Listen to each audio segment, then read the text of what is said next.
you know, I worked for many years with my father as a composer. My father was a very extensively trained classical musician. I mean, in those days, if you went to Juilliard School of Music, you came out with serious studies of harmony, counterpoint, all of music.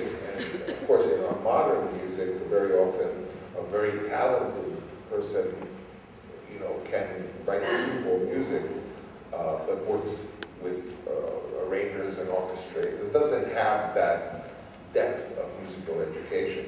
So I chose a composer, Osvaldo Holikoff, who is a classical composer in America. He's one of 4 or 5 younger, in their 40s, respected classical composers. But he also is very interested in new forms, and he happened to have been born in Argentina. So in Petro, I would think there's 2 kinds of music.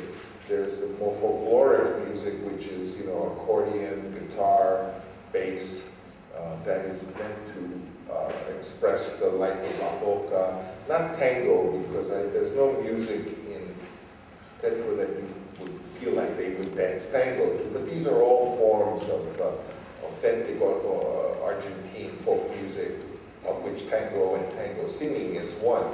So there are these motifs that are meant to catch contemporary sense of Argentina. And then there's the more symphonic music, because the father is a great conductor, so there's Brahms and what have you.